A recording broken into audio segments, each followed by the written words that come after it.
अस्सलाम वालेकुम नाज़रीन, प्रोग्राम खेत खलियान के साथ मैं हूं अतर लाशारी और आज का प्रोग्राम हम कर रहे हैं कपास के हवाले से। दो तीन चीज़ें इसमें हम बात कर रहे होंगे।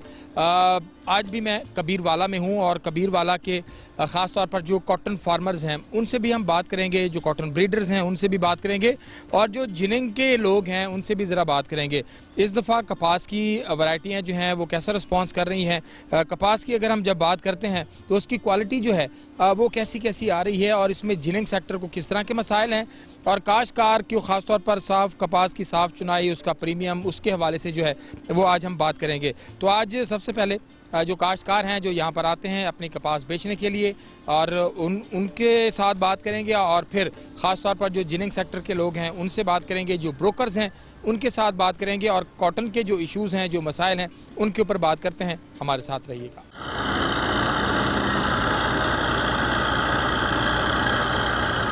प्रोग्राम के पहले हिस्से में हमारे साथ काश्तकार मौजूद हैं, ज़फ़र महमूद मल्लिज़ई साहब। उनसे ज़रा बात करेंगे और कबीरवाले का बड़ा सरसब्ज़ इलाका है, ख़ास तौर पर इस दफ़ा जो हम कॉटन को देख रहे हैं बहुत ज़्यादा मकई भी यहाँ पर काश्त है। मकई के ऊपर भी बात करेंगे, मकई के सीड के ऊपर भी बात करेंगे और कॉटन का जो रिवाइवल है उसमें कितनी मुश्किलात हैं उसके ऊपर भी बात करेंगे। एरे से कितने अरसे तुम हो फील्ड दे विच कॉटन तुसां काश्त करेंदे रह गए हो, लेकिन इन दफ़ा मेरे को पता लगे कि कॉटन तुसां घट कीती है ते मकई वाले पासे ज़्यादा गए हो। उनकी वजह क्या है? क्या जेह्ड़े पिछले 2-3 सालों के कॉटन तले गई है, कॉटन की प्रोडक्शन नहीं मिली, कॉटन का रेट अच्छा नहीं गया, कॉटन के उत्ते मुख्तलिफ बीमारियों का हमला, सूरत हाल बड़ी क्या? 88 मैं काटन फैक्ट्री लाई आई और 98 सीड कंपनी बना के 98 सीड कंपनी बना के जिमीदारा सारा खानदानी है भी माशाल्लाह अच्छी पैदावार घिंदे रह गए हैं। लेकिन पिछले कुछ सालों तो सारे इलाके दे विच काटन बिल्कुल नहीं थी, यानी चंद सेरां दे विच आ गई मणा की बजाय। तो वो बहु ही उनका कीड़े का अटैक आई, रेट बिल्कुल कोई ना हैं, एक्सपेंसिस पूरे ना थे हैं और सब लोग काफ़ी हद तक वो इलाके दे विच छोड़ गए। दुनियापुर साइड एक मैलसी साइड से दुनियापुर दे विच हाली भी काश्त थी पई है, लेकिन वो बहु घट लोग महंगाई की तरफ आ गए और असां भी उन चीज़ को देते हुए क्योंकि सीड बिजनेस आई पिया मकई दी आ गए, मकई दे हाइब्रिड सीड बनाए और इवें ही अस हाइब्रिड की तरफ आ गए हैं। तो इंशाअल्लाह ताला हुण अच्छा महसूस थी भी ही साल कपाह दा भाई बहु अच्छे सीड आ गए, जिमें कायम दे CKC3 थी गया, CKC5 थी गया, नवे सीड वो अल्हम्दुलिल्लाह असां भी लाई खड़े हैं और इंशाअल्लाह ताला अदरीस अहमद नासिर साहब बहुत अच्छे ब्रीडर हैं और उन्होंने मुल्क दे विच इवें समझो काटन को वापस करवाए और उन्होंने एक बहुत बड़ा कारनामा है पे। तो असां भी इंशाअल्लाह उन्होंने नाल चलते पे हैं, उन्होंने वैरायटीज़ लेंदे पे हैं तो इंशाअल्लाह ताला सारे मुल्क की किस्मत भी बदल वैसी, काटन वापस आ वैसी, काश्तकार खुशहाल थी वैसी, इंशाअल्लाह अच्छी उम्मीद है। बिल्कुल जी, काटन का रिवाइवल तो थी सी, लेकिन अगर अस देखूँ काश्तकार के इशूज़ के हवाले के नाल मलिज़ई साहब तो वो क्या हैं, कितना काश्तकार तो लगता है कि सीड के खास तौर पर जो कॉटन का सीड है वो पिछले कई सालों के कोई इतना अच्छा नहीं आ सकिया कि काश्तकार की जी औसत पैदावार है वो कोई 30-40 मन के उत्ते पहुँच वने और उसको कुछ बेनीफिट थी वे। तो काश्तकार तो लगता है कि मजबूरन काटन कने वे पासे डाइवर्ट है या उन्हें कुछ भी वजूहत हैं। तो क्या इशूज़ क्या हैं, मसाइल क्या हैं जो हल थी होने चाहिए? मेन इशू तो इो है भाई उसकी पैदावार ही नहीं थी काफ़ी सालों तो, तकरीबन 7-8 सालों तो काटन की पैदावार ज़वाल पजीर है। उन्हें पेस्ट का अटैक बहुत ज़्यादा आई पिया और जड़ियाँ में वैरायटियाँ आई हैं वो कामयाब नहीं थे। उन्होंने पहले वायरस की ज़्यादा रह गए, वायरस से सारे साइंटिस्ट ने काम किया काफ़ी तो वो बेहतर थी है, लेकिन बाद पिंक ने और वाइट फ्लाई ने तबाह कर दिते। हुण अल्हम्दुलिल्लाह वाइट फ्लाई का भी कुछ कोशिशां थीनियां पईयां, लेकिन पिंक की काफ़ी हद तक कामयाबी मिल गई है और ये अदरीस अहमद नासिर साहब हैं लाहौर तो जड़े बेहतरीन ई वक्त सीड प्रोड्यूस करेंदे पैन मुख्तलिफ कंपनियों को। तो और इंशाअल्लाह ताला उन्होंने सीड के आवन नाल साकू बड़ी उम्मीद है भाई ये अपनी याद काटन आ वैसे और काफ़ी बेहतर थी का इम्कान आते हैं। और ही दौरान ही वास्ते लोग छोड़ के मकई की तरफ आ गए क्योंकि काटन थी ना पई आई तो ई वास्ते मकई ते जोर आई पिया साकू मजबूरन मकई ते आवना पिए। अच्छा बिल्कुल ही मैं तुसें जिवें आखदे पे वे कि लोग डाइवर्ट थे तुसां अगर हुण मकई काश्त करेंदे पे हो मकई दे सीड दे उत्ते कम करेंदे पे हो तां ई वेले अगर असां गाल करूं दुनियापुर मैलसी खानेवाल कबीरवाला ये जरा पूरा एरिया है इत्थां हुण क्या मकई दी क्या सूरत हाल है क्योंकि असां पिछले साल डिठा से कि जेरी अगस्त दी काश्त थी उंदे विच दाने दा बड़ा मसला बढ़ गया हा ई वेली क्या सूरत हाल है मकई दी प्रोडक्शन दी क्या सूरत हाल है ते उंदे रेट्स दी क्या सूरत हाल है? माशाल्लाह मकई दे रेट्स बहु अच्छे थी गए पहले नालों लेकिन वो जड़ा पिछले साल दाना ना पिया आई वो अगस्त का मसला ना ही वो जुलाई दे शुरू का स्टार्ट का मसला ही अगस्त के बाद यकम अगस्त के बाद जै भी लाइए उनके वास्ते कोई मसला कोई नहीं वो गर्मी ज़्यादा पै गई और गर्मी भी ज़रूरत तो ज़्यादा पै गई जिहड़ी वजह करके उनका पोलिनेशन ना थी और दाना ना पिया तो वो धचका लगे जिमीदार को लेकिन पिछले 2-3 सालों तो हुण बेहतरीन वहदी पई है मकई और रेट भी उनका अच्छा वहदा पई है ई वास्ते ज़्यादा लोग वाल ऊँ पासे शिफ्ट थी गए। हाँ ई वारी भी मकई बहु लगी पई है पहले नालों काटन ई दफ़ा घट लगी है लेकिन इंशाल्लाह पैदावार उनकी ज़्यादा आसी और साकू उम्मीद है घट लगन के बावजूद भी पिछले साल को ज़्यादा प्रोडक्शन थी सी प्रोडक्शन दे विच बेहतरी आसी और ई चीज़ को देते हुए लोग काटन दे भी आसन। हाँ बिल्कुल सही कि लोग ई पासे आसन लेकिन एक भी चीज़ मैं बई पूछता कि तुस आदे कि तुहाडा जिनिंग दा भी एक्सपीरियंस है जिस वेले काश्तकार या तुस खुद भी कपाह चाह के आंदे वे साफ कपाह की चुनाई कितना वड्डा मसला है ई वेले क्योंकि असां देते पे हैं कि ई वेले भी जी कपाह पई है उहदे वड्डी मिकदार सांगलियां धागे वाल ई वेले भी नज़र आते पे ये कितना वड्डा मसला है काश्तकार को कितना टाइम लग सी ये चीज़ समझण ते कि अगर वो साफ कपाह देंदे तो उनके अपने किते कितना फ़ायदा है और अगर साफ कपाह नहीं आती तो वल जिनिंग सैक्टर को कई तरह के मसाइल होंगे जहरी गाल है तुम आप भी जानते हो लेकिन बतौर काश्तकार ये दसो कि हाली कितना टाइम लग सी काश्तकार को समझ आने और क्यों हाली तक साफ कपाह की चुनाई मुमकिन नहीं पी थी सकती? लालच भी थी सकते चुनाई साफ ना थी होना और जिमीदार का और चोणिया की लेबर का ना मिलना ये भी मसाइल थी सकते हैं लेकिन हुण काफ़ी बेहतरी आई है पहले कोलों 88 दे विच मैलसी दे विच 106 के लगभग काटन फैक्ट्रियां यानी अबव 100 तो ई वक्त मेरे अंदाज है शायद एक चलती पई होवे या वो भी ना चलती पई होवे तो मतलब सही हो सी उनकी क्या वजह उनकी इो बहुत ज़्यादा सांगली बहुत ज़्यादा मतलब उहदे इनल्ट मैटर धागे वे चीज़ां ख्याल ना करना किसान का ख्याल ना करना चोणिया ने ख्याल ना करना उहदे विच वाल लोगों ने फायदा चाया जिहड़े गलत लोग हैं पे उन्होंने जान के ही मिक्सिंग शुरू करी थी ई वजह करके जिनिंग सेक्टर जिहड़ा काफ़ी हद तक तबाह थी गया कैरोड़ पक्का मैलसी उहदे विच ना नहीं रहा काटन फैक्ट्रियां का जिथा कि गढ़ समझा वैंदा है बल्कि पाकिस्तान की सब तो ज़्यादा यील्ड उथाई होंदी है पाकिस्तान की जी पाकिस्तान की सब तो बेहतरीन काटन उथाई लभदी है बस तो ई वास्ते हुण उन्होंने साइडों के उत्ते बहुत ज़्यादा मकाई लगती पई है अगर ये आखा वजे भी 80% तो ये गलत ना हो सके। बहुत शुक्रिया कि जिमें कहते पे कि 80% कॉटन की जगह ते मकई लगती पई है और अगर असां तुहानू दिखाऊं कि ई वेले जी कॉटन की सिचुएशन है वो इहदे विच एक वड्डी तादाद दे विच सांगली जी है अच्छा सी ई क्वालिटी की जी कॉटन है उन्हीं का काश्तकार को क्या रेट लभना है?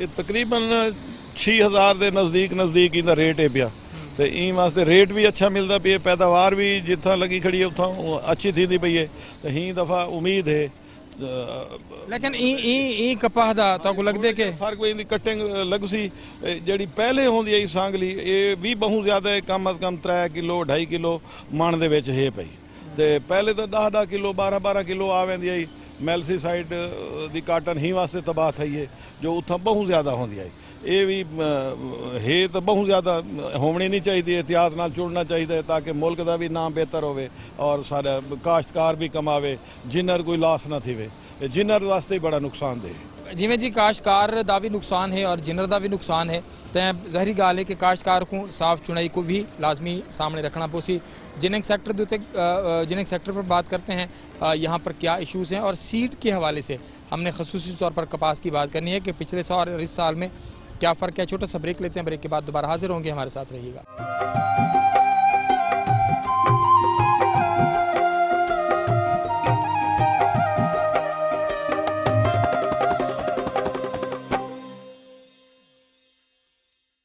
वेलकम बैक जी। अभी हम बात कर रहे थे कॉटन ग्रोअर्स के जो इश्यूज़ हैं उसके ऊपर, और ख़ास तौर पर अभी हम बात करेंगे प्रोग्राम के इस हिस्से में जिनिंग सेक्टर पे कि पिछले दफ़ा कपास के सीड की जो सूरत हाल रही, उसकी जो क्वालिटी रही, उसमें जिनिंग सेक्टर को किन मसाइल का सामना करना पड़ा और इस दफ़ा क्या सूरत हाल है। आज हम मौजूद हैं कबीरवाला में और यहाँ पर कॉटन जिनर्स इस वक्त हमारे साथ जो मौजूद हैं, हम ज़रा उनसे बात करेंगे इस हवाले से। राना मोहम्मद ताहिर साहब, राना साहब बहुत शुक्रिया आपके वक्त का। फरमाइएगा कि गुज़श्ता साल को देखें तो कैसा रहा जिनिंग सेक्टर के लिए, क्योंकि मेरे ख्याल में कुछ 61 लाख बेल्स तक हम पहुंच पाए, तो इस दफ़ा की क्या सिचुएशन है इसके ऊपर भी बात करेंगे। लेकिन पिछला साल क्वालिटी के हिसाब से, क्वांटिटी के हिसाब से और जिनिंग सेक्टर के बिजनेस के हिसाब से कैसा रहा? जिनिंग सेक्टर के लिए तो पिछला साल बहुत ही बुरा आया था, क्योंकि कॉटन तो हमारी 1200 फैक्ट्री थी, कॉटन इतनी कम पैदा हुई कि तकरीबन 500 फैक्ट्री हमारी चल सकी। उसमें सीड का भी प्रॉब्लम था, वेदर का भी प्रॉब्लम था, तो उससे कॉटन बहुत कम पैदा हुई, तो उससे जिनर्स ने काफ़ी नुकसान किया है। कंपटीशन भी था जिनर्स का और इस वजह से ना प्रॉपर पूरी प्रोडक्शन आई है उसमें, तो उससे हमारा जिनर सेक्टर को बहुत नुकसान हुआ। अच्छा सर, पिछले दफ़ा तो नुकसान रहा, इस दफ़ा की जो कॉटन की सिचुएशन है और अराइवल शुरू हो गया है मेरे ख्याल में जिनिंग फैक्ट्रियों में, इस दफ़ा की क्या पिछले दफ़ा का इस साल का देखें तो इस वक्त तक कितनी कॉटन पिछले दफ़ा आई थी और अब आपको कोई इंक्रीजिंग ट्रेंड लग रहा है, कोई बढ़ता हुआ, और इस दफ़ा क्वालिटी कैसी आ रही है कॉटन की? इंक्रीजिंग तो इस दफ़ा भी नहीं है, क्योंकि इस दफ़ा भी अभी तक 17 लाख बेल आई है, तो ये तकरीबन 11-12 लाख शॉर्ट है इस दफ़ा भी, तो इंक्रीज़ तो इस दफ़ा भी नहीं होगी। पिछले साल की निस्बत भी इंक्रीज़ नहीं नज़र आ रही, क्योंकि इस दफ़ा सोइंग बहुत कम हुई है। पिछले दफ़ा फार्मर्स को बड़ा नुकसान है उनकी फसलों को, तो इसलिए इस दफ़ा फार्मर ने काश्त बहुत कम की। कपास अच्छी आ रही है, लुकिंग में अच्छी है, लेकिन एक तो हमारे जिनर्स के लिए कुछ वैरायटीज़ बहुत नुकसानदेह हैं, उनका कण बहुत शार्ट है। उस हवाले से भी हम देखें तो रुई काफ़ी कम इस दफ़ा प्रोड्यूस होगी, क्योंकि वैरायटीज़ इस तरह की काश्त हो गई हैं कि उनका कण ही नहीं है। तो इस दफ़ा भी जिनर्स कोई खातर खा रिजल्ट नहीं मिलेंगे जिनर को, कंपटीशन भी है और इस दफ़ा एक्सपेंसेस हमारे बढ़ गए हैं, कास्ट हमारी बढ़ गई है। पिछली दफ़ा जो लेंट के रेट थे वो 10-11 हज़ार के करीब, इस दफ़ा 14-15 हज़ार पे, तो उसी हिसाब से हमारे फिर मार्कअप भी बढ़ जाते हैं। जिनर्स तो मुझे नहीं लगता इस साल भी कमाएगा, जिनर उसी साल कमाएगा जिस दिन कॉटन अच्छी होगी। जैसे जिस साल कॉटन बेल्स 1 करोड़ 40 लाख हुई थी, उस साल जिनर ने कमाया था। जैसे जैसे बेल्स कम होती जा रही है, प्रोडक्शन कम हो रही है, जिनर कंपटीशन में अपना नुकसान कर रहा है। बिल्कुल ठीक है। अच्छा जी, ये बड़ी अहम बात है कि जिनर जो है वो कंपटीशन में अपना नुकसान कर रहा है। अच्छा, जिस तरह अभी हम ये देखें, ये यहाँ पर कॉटन पड़ी है, इसमें हम देख रहे हैं कि बड़ी सांगली है, बड़ी पतरी है, ये चीज़ें कितना ज़्यादा मुश्किलात पैदा करती हैं जिनिंग सेक्टर के लिए? ये आपने बहुत ही अहम सवाल किया है। ये हमने इसका इनिशिएटिव लिया था जब ये मुशर्रफ दौर था, तो उस वक्त ये जूट बैग्स में और इसमें जो है इसमें कपास आती थी, उससे उसके साथ अलाइश आ जाती थी। तो हमारे इदारे ने इनिशिएटिव लेके गवर्नमेंट को ये कन्विंस किया कि आप ओपन कपास मंगवाएं ट्रालियों में, उससे काफ़ी कम हो गई थी इसकी अलाइश। लेकिन अभी जैसे हमारे नेबर कंट्री में, इंडिया में बहुत से बाई लॉज हैं पिकिंग के और ट्रांसपोर्टेशन के और ये सारी चीज़ों के। हमारे मुल्क में बाई लॉज नहीं है पिकिंग के और फार्मर्स के लिए कोई पाबंदी नहीं है। अब ये जो आपने मुझे दिखाई है, ये सांगली है, इसकी वजह से ट्रैश बनती है। अब जो इंटरनेशनल कॉटन है, लेंट है, जो लोग वहाँ से बड़े बड़े ग्रुप वहाँ से मंगवा रहे हैं सिर्फ ट्रैश की वजह से। अब टेक्सटाइल इंडस्ट्री 100% ऑटोमेटिक पे आ गई है। जहाँ जिस लेंट में ट्रैश होगी वहाँ ऑटोमेटिक मशीनरी नहीं चलेगी, उन्हें बार बार उसको करना पड़ता है दोबारा। इसलिए हमारे मुल्क में हमारी लेंट की वो वैल्यू नहीं है जो बाहर वालों की है। इंडिया में तो इसकी पिकिंग इतनी साफ़ होती है, भाई साहब हमारे एक दफ़ा गए थे, वहाँ से लेके आए थे, इतनी साफ़ तो लेंट भी नहीं बनती। तो हमने बहुत दफ़ा कोशिश की है कि कोई महकमा ज़राअत के बाइलाज बनाए जाएं, कॉटन इंस्पेक्टर जाके फार्मर को भी अवेयरनेस करें और थोड़ा सा उनको कोई सज़ा वज़ा का कानून बनाएं कि पिकिंग कैसे करनी है, पिकिंग करने के बाद इसको खुश्क जगह पे रखना है। और ये सांगली पे तो बिल्कुल बैन होना चाहिए। सांगली तो हमारी कॉटन के लिए इंतहाई नुकसानदेह है। बिल्कुल जी, जो सांगली है वो बहुत ज़्यादा है। अभी जैसे हम देख रहे थे, अच्छा सर, एक तो है सांगली, दूसरी इसके अंदर जो पत्री है वो बहुत ज़्यादा है। और आपको लग रहा है कि इसके अंदर ये जो कॉटन है ये पुरानी कोई मिक्स की हुई है, इस तरह की भी कुछ सूरत हाल होती है? और ये ख़ास तौर पर पत्री, धागा, बाल, इस तरह का ट्रैश जो है, क्या फिर आपके जिनिंग सेक्टर में इसको अलहदा करने का, इसको क्लीन करने का कोई मशीनरी वगैरह लगी हुई है? अगर फिर लगाते हैं तो उसके ऊपर कितना एक्सपेंस जो है वो पड़ता है? Thank you. ये जो इसमें आपने मुझे दिखाई है, ये कच्ची कॉटन कहते हैं हम इसको। इसका भी हमें ही नुकसान है। इसका कोई प्लांट नहीं है अंदर, इसको डायरेक्ट मशीन उठा के कचरे में फेंक देती है। तो इस चीज़ को तो हमारी जो महकमा गवर्नमेंट है, जो महकमा ज़राअत है, वो अवेयर कर सकता फार्मर्स को कि आपने ये कच्ची चुनाई नहीं करवानी। आजकल रेट ज़्यादा है, फार्मर लालच में आए हुए कच्ची चुनाई कर रहा है, साथ में सांगली भी भेज रहा है। हम कंपटीशन में बैठे हैं, हमने हर तरह की कपास खरीदनी है, तो इसलिए ये हमारा काफ़ी नुकसान हो रहा है। तो कोई मशीनरी नहीं लगी हुई अंदर? मशीनरी अंदर कोई नहीं है, ना इसकी मशीनरी बनी है। इसको मशीन डायरेक्ट उठा के कचरे में फेंक देती है। अब ये 6,000 रुपये मन वाली चीज़ तो ये 400 रुपये मन में बिकेगी, ये कचरे में जाएगी सारी।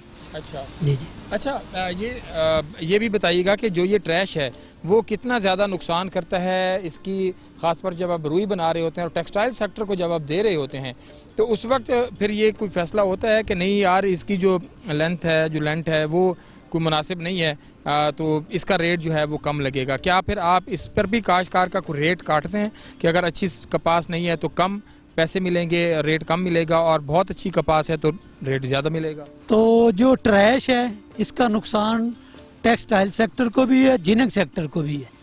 टेक्सटाइल सेक्टर को नुकसान ये है कि उसके पास टोटल मशीनरी ऑटोमेटिक है, वहाँ ये ट्रैश वाली लिंट चलती नहीं है, उनके लिए बहुत प्रॉब्लम।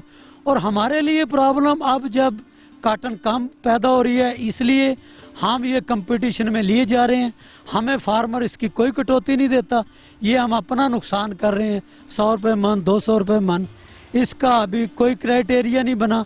अलबत्त अगर कॉटन की ज़्यादा पैदावार हो फिर हम लगाते हैं, फार्मर को कम शॉर्टेज लगाते हैं, वेट में भी लगाते हैं, रेट में भी लगाते हैं, उससे कोई बेहतरी आ जाती है।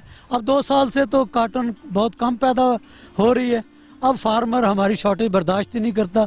हम नहीं ले लेंगे, हमसे अगले फैक्ट्री वाला बैठा है वो ले लेगा। इसका भी गवर्नमेंट तो कुछ कर सकती है, इसके बाई लॉज बना के कॉटन इंस्पेक्टर अपना मुख्तलिफ जगह पे जाएं, मीटिंग्स करें, फार्मर्स को अवेयर करें, और जिन फैक्ट्रियों में ये इस तरह की कपास आ रही है उनको भी फाइन करें, उससे बेहतरी आ सकती है। हमारे यहाँ कोई कानून ही नहीं है, कॉटन इंस्पेक्टर इफेक्टिव ही नहीं है, तनख्वाहें लेके बैठे हैं। वो ये चीज़ें चेक करें, फाइन करें, फिर तो लोग इसको बेहतर कर सकते हैं। बिल्कुल जी, फिर तो लोग इसको बेहतर कर सकते हैं। जो चीज़ें अभी राना ताहिर साहब बात कर रहे थे कि इसके अंदर कहीं पर हुकूमत की भी जिम्मेदारी है, महकमा ज़राअत की जिम्मेदारी है, कॉटन इंस्पेक्टर्स की जिम्मेदारी है, और सबसे बड़ी जिम्मेदारी काश्तकार की अपनी भी है कि उसने अपनी चीज़ को बेहतर करना है और उसके बेहतर पैसे वसूल करने हैं। वरना इसके मसाइल जब ख़ुद भी भुगत रहा होता है, इसकी परेशानी और इसके पैसे जो कम मिलते हैं, उससे ज़ाहिर बात है वो परेशान होता है, और जिनिंग और टेक्सटाइल तमाम सेक्टर्स को इसके मसाइल होते हैं। छोटा सा ब्रेक लेते हैं, ब्रेक के बाद दोबारा हाजिर होंगे, हमारे साथ रहिए।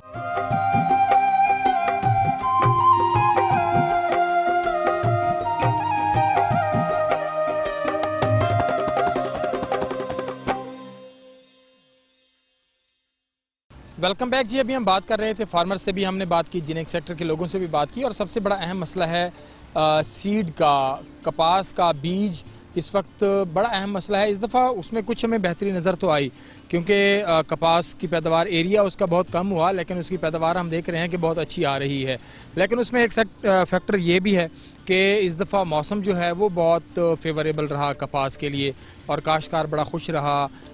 उसकी पैदावार जो है वो काफ़ी बेहतर, अभी तक की सूरत हाल के मुताबिक बहुत बेहतर रही है। लेकिन इसको मज़ीद आगे कैसे बढ़ाया जा सकता है, और ये कि सीड डेवलपमेंट के ऊपर जो काम हो रहा है ख़ास तौर पर हमारे सूबाई और विफाकी रिसर्च इदारों के अंदर, वो कितनी हद तक कारआमद है और इससे कितना फ़ायदा हो रहा है, और दूसरा ये है कि जो प्राइवेट सेक्टर काम कर रहा है वो कितना इसके ऊपर इसको देख रहा है। और फेडरल सीड सर्टिफिकेशन की बात करें, पंजाब सीड कॉरपोरेशन की बात करें, इनका कितना कंट्रीब्यूशन है, या मुख्तलिफ जो इदारे हैं वो हमारे कपास के काश्तकार को ऊपर लाने के लिए क्या कर रहे हैं, इसके ऊपर बात करेंगे। हमने पहले भी एक प्रोग्राम जो है वो किया था कपास के ऊपर, कपास की मुख्तलिफ अक़साम के ऊपर, और हमने फैसल हयात साहब से, जो कबीरवाला में मैं यहाँ पर आया हुआ हूँ, पहला प्रोग्राम भी हमने कबीरवाला से ही किया था एक, अभी भी मैं कबीरवाला में ही मौजूद हूँ। और फैसल हयात साहब को इस प्रोग्राम में हमने ख़ुसूसी तौर पर मदऊ किया है कि इनके साथ सीड के ऊपर जो है वो बात कर सके। सर बहुत शुक्रिया आपके वक्त का। इस बार जो कपास का सीड है, पिछली दफ़ा तो आया, उसमें एक चीज़ ये भी थी कि फेडरल सीड सर्टिफिकेशन कह रहा था कि आपकी 50% जर्मिनेशन है तो भी अप्रूव है, क्योंकि बीज की बड़ी कमी थी। इस दफ़ा जो अप्रूवल में वैरायटीज़ आ रही हैं और जो अप्रूव्ड हुई हैं और इस दफ़ा जो काश्त हुई हैं, अभी वो जिनिंग के लिए आना शुरू भी हो गई हैं, क्वालिटी वाइज कैसी कपास इस दफ़ा देख रहे हैं आप? थैंक यू लिशारी साहब, आपने टाइम दिया और बड़े सेंसिटिव टॉपिक पे बात करने के लिए आप तशरीफ़ ले आए। नो डाउट जो सीड है उसका एक कलीदी रोल है किसी भी फसल में।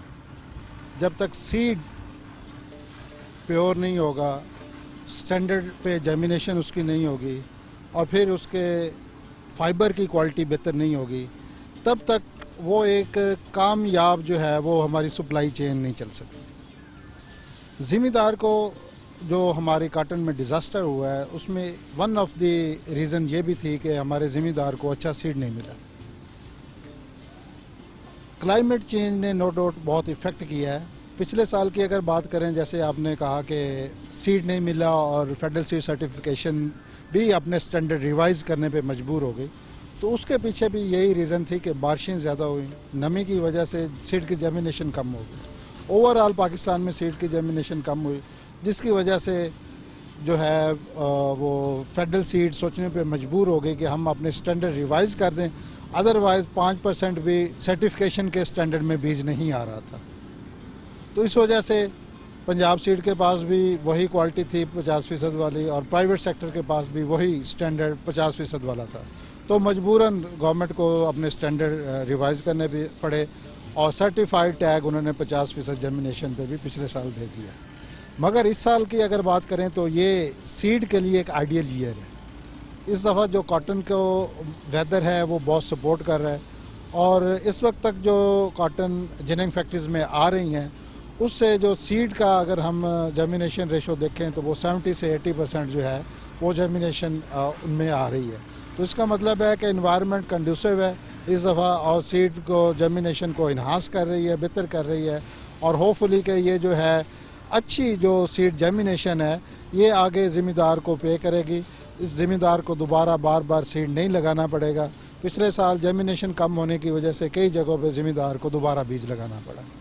दूसरा अगर हम बात करें कि वैरायटीज़ के बारे में जो कि अप्रूव वैरायटीज़ हैं, तो ये भी बड़ा एक सेंसिटिव बात है कि हमारे पास इस वक्त जो प्योर वैरायटीज़ हैं जो मार्केट में अवेलेबल हैं, जिनके एरिया जिनका ज़्यादा लगा हुआ है, ये काश्तकार जिनको पसंद कर रहे हैं, वो अनअप्रूव वैरायटीज़ हैं। ठीक है, जिसमें सरे फहरिस्त SS32 है, सैम 102 है, J5 है, इस तरह की जो वैरायटीज़ हैं इस वक्त प्योरिटी के हिसाब से और बाकी जो है पैदावार के हिसाब से ज़िम्मेदार को बहुत अट्रैक्ट किए हुए हैं और ज़्यादा बड़े एरिया पे ये वैरायटीज़ लगी हुई हैं।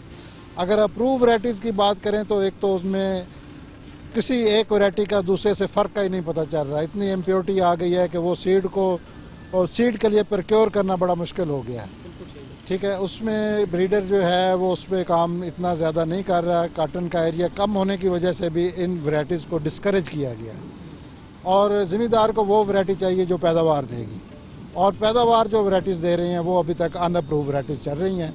अब गवर्नमेंट को इंटरवीन यहाँ पे करनी चाहिए और रिकमेंडेशन गई हुई हैं पहले भी फेडरल सीड को कि और जो अप्रूवल बॉडी हैं इसमें काटन में कि ऐसी वैरायटीज़ को भी जिनके फाइबर कम है उनकी मुख्तलिफ कैटेगरीज बना दी जाए।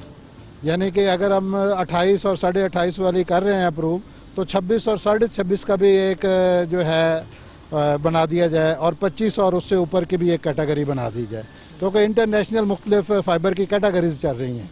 अगर उस कैटेगरीज में आ जाएंगी तो ये जो अनअप्रूव वैरायटीज़ हैं ये भी अप्रूवल के प्रोसेस में आ जाएंगी और इनको भी किसी सिस्टम के थ्रू चलाया जा सकता है।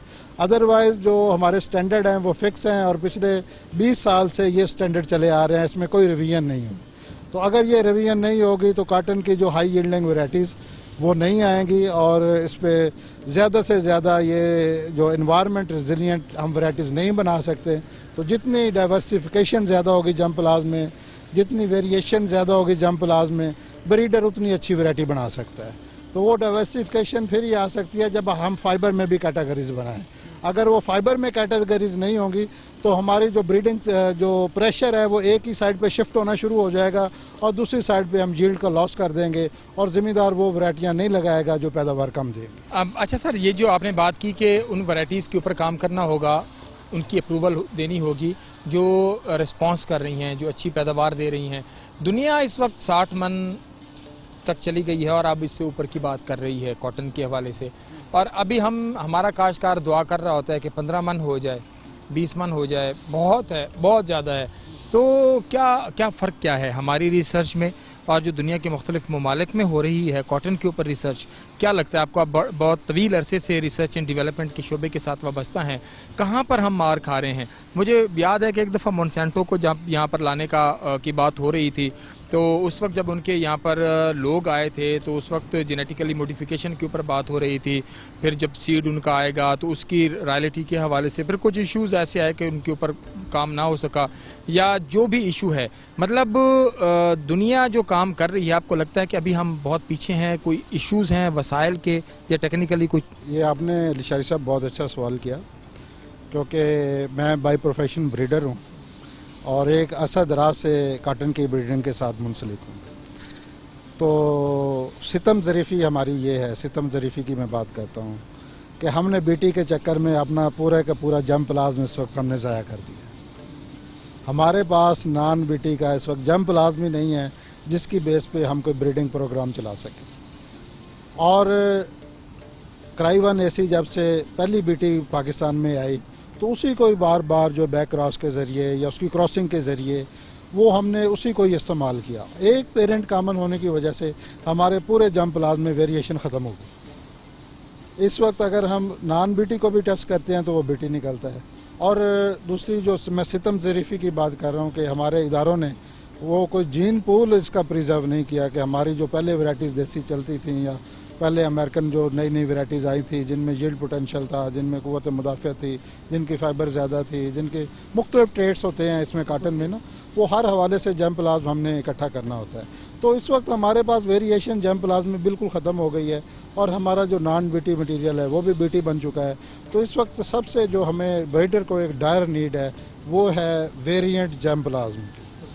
ठीक है, हमें दुनिया के मुख्तलिफ इदारों से ऐसा जंप प्लाज्म इंपोर्ट करना होगा जिसमें वेरिएशन हो, जिससे हम क्रॉस करके कोई अच्छे से अच्छा जो है वो पोटेंशियल वाली वैरायटीज़ डेवलप कर सके। मगर ताहाल जो है इस पर कोई काम नहीं हुआ और हम दिन ब दिन ब्रीडिंग में पीछे की तरफ जा रहे हैं। तो जैसे आपने फरमाया कि दूसरे ममालिक जो है वो पैदावार में आगे जा रहे हैं, हमारा जो है हमसाया मुल्क जो है इंडिया, ये 80 लाख बेल से शुरू हुआ और इस वक्त 3.5 करोड़ पे जो है ये जा रहा है। तो हम 1.5 करोड़ से शुरू हुए और 80 लाख पे अब ख़त्म कर रहे हैं। तो हमारी और उनकी पॉलिसीज़ में बहुत फ़र्क है। जब तक गवर्नमेंट इसमें अपना एक्टिव पार्ट नहीं प्ले करेगी, रोल नहीं प्ले करेगी, जब तक वो इसको प्रायोरिटी काटन को नहीं देंगे, तमाम स्टेक होल्डर एक जगह बैठ के अपने मसले मसाइल डिस्कस नहीं करेंगे, जो हमारा सिस्टम है हर साल इम्प्रूव नहीं होगा। सिस्टम बनाए इसलिए जाते हैं कि वो इम्प्रूव हो। हमारे 1960 के सिस्टम बने हुए हैं मगर आज तक उनमें कोई इंटरवेंशन नहीं हुई, कोई कानून चेंज नहीं हुआ, कोई उसमें अमेंडमेंट नहीं हुई, कोई हमने नई चीज़ उसमें तारुफ नहीं करवाई। हम लकीर के फ़कीर बने हुए हैं। दुनिया इसलिए आगे जा रही है कि वो रिसर्च और डेवलपमेंट पे इन्वेस्ट कर रही है। जितना लोग रिसर्च पे इन्वेस्ट कर रहे हैं उतना वो आगे जा रहे हैं। दूसरी बात मैं यहाँ पे ये करना चाहता हूँ कि पाकिस्तान में काटन की एग्रोनॉमी पे आज तक काम नहीं हुआ। जो मुल्क आगे गए हैं वो एग्रोनॉमी इम्प्रूव करके आगे गए हैं। उन्होंने हर वैरायटी की एग्रोनॉमी डेवलप की है और उसके मुताबिक फिर उसकी एग्जीक्यूशन की। ठीक है। तीसरा ये है कि वो लोग चले गए हैं मैकेनाइजेशन की तरफ। हम लोग अभी मैकेनाइजेशन में बहुत पीछे हैं। हम मैकेनाइजेशन की बात तो करते हैं मगर उसको कोई इम्प्लीमेंट नहीं करते, उसकी कोई जो है ना हम वो शक्ल नहीं बनाते कि जिससे यहाँ पे मैकेनाइजेशन स्टार्ट हो जाए। ठीक है, ये हमारी मुख्तलिफ तकरीबों में इसका जिक्र भी होता है, मगर हम देखते हैं कि दुनिया में ऐसी वैराइटीज़ ब्रीड की गई हैं कि वो एक टाइम पे आके वो टर्मिनेट करती हैं और उसके बाद उन्होंने वो मैकेनिकल पिकर बना लिए हैं। वो जो है वो पिकिंग का कोई उनका मसला नहीं है, वो एक तरफ से पिकर चलाते हैं, जैसे हमारी गंदम की हार्वेस्टर है उनके इसी तरह मैकेनिकल पिकर है काटन के। बिल्कुल सही। तो वो ना हमें सांगली का उसमें खदशा है ना उसमें पतरी का मसला है। ठीक है ना, तो वो साफ़ सुथरी काटन जो है वो पिक करते हैं और उसी तरह उसको जिन करके और अच्छे दामों में उसको सेल करते हैं। बिल्कुल ठीक। तो हमारे ये मसले मसाइल हैं, मगर काटन में जब तक गवर्नमेंट इसकी सपोर्ट प्राइस नहीं देगी, इसको अच्छे बीज की फराहमी ज़िम्मेदार को नहीं करेगी, ठीक है, जब तक R&D पे इन्वेस्ट नहीं करेगी, ठीक है, उस वक्त तक जो है वो काटन रिवाइव पाकिस्तान में नहीं कर सकती। मुश्किल है। हम बातें तो बहुत कर लेते हैं मगर अमली जो है स्टेप वो हम लेने को तैयार नहीं है। पता नहीं उसमें जो है वो कौन से हर्डल्स हैं। इसी तरह वैरायटी अप्रूवल का हमारा प्रोसेस जो है वो इतना लेट है कि 12 साल एक वैरायटी को अप्रूव कराने में लग जाता है। आपको इस चीज़ का अंदाज़ा है कि एक वैरायटी को 12 साल जब लग जाते हैं तो वो तो वैरायटी में पोटेंशली ख़त्म हो जाता है। तो ये जो हमारा वैरायटी अप्रूवल सिस्टम है इसको हमने शॉर्ट करना है, 1 से 2 साल पे लेके आना है। ठीक है ना, और जो है हमें काटन की R&D पे इन्वेस्ट करना है और वो उसी सूरत में हो सकता है कि जब हमारा जो हल्का काटन को डील करते हैं ऊपर बैठे हजरात, वो जब तक सीरियस नहीं होंगे, इसके लिए कोई पॉलिसी नहीं बनाएंगे, इसका पूरा एक फ्रेमवर्क नहीं चॉक आउट करेंगे, अपने जो अहदाफ नहीं तय करेंगे और उस पर फिर वो प्राइवेट सेक्टर की तरह उसको डिस्कस नहीं करेंगे, तो तब तक काटन में हम कोई एक माइलस्टोन जो है वो अचीव नहीं कर सकते। बिल्कुल ऐसे उस वक्त तक माइलस्टोन जो है वो अचीव नहीं कर सकते। जैसे फैसल साहब कह रहे थे कि दुनिया अगर आगे जा रही है तो रिसर्च एंड डेवलपमेंट के ऊपर बहुत ज़्यादा काम हो रहा है और वही काम हमें करना है। हमारे पास टेक्निकल हैंड मौजूद है, लेकिन उसके ऊपर इदारे जो हैं उनको अभी काम करना है और ख़ास तौर पर हुकूमत को सपोर्ट करनी है। बहुत शुक्रिया सर आपके वक्त का। आज का प्रोग्राम हमने कबीरवाला के मुख्तलिफ लोगों से किया और हमारी ख्वाहिश थी कि कभी भी हम कबीरवाला और खानेवाल नहीं आए थे, यहाँ आएँ और यहाँ के काश्तकार जो हैं ज़रा उनसे बात करें, कॉटन ब्रीडर्स से बात करें, जिनिंग सेक्टर से बात करें। इंशाल्लाह बहुत खूबसूरत इलाका है जी कबीरवाला का, खानेवाल का। और लाइफ स्टॉक के हवाले से भी बड़ा इनका जो बड़ा चौक है उसके ऊपर गाय मेरे ख्याल में उसका सिंबल बना हुआ है। और अगला कोई प्रोग्राम इंशाल्लाह हम आपको लाइफ स्टॉक से कबीरवाला खानेवाल वाली साइड से ज़रूर दिखाएंगे और यहाँ के लोग लाइफ स्टॉक और एग्रीकल्चर से बहुत प्यार करते हैं। मज़ीद उन लोगों से भी बात कराएंगे। प्रोग्राम का वक्त अपने ख़त्म को पहुँचा। अतरल्ला शारी को इजाज़त दीजिए। अल्लाह निगहबान।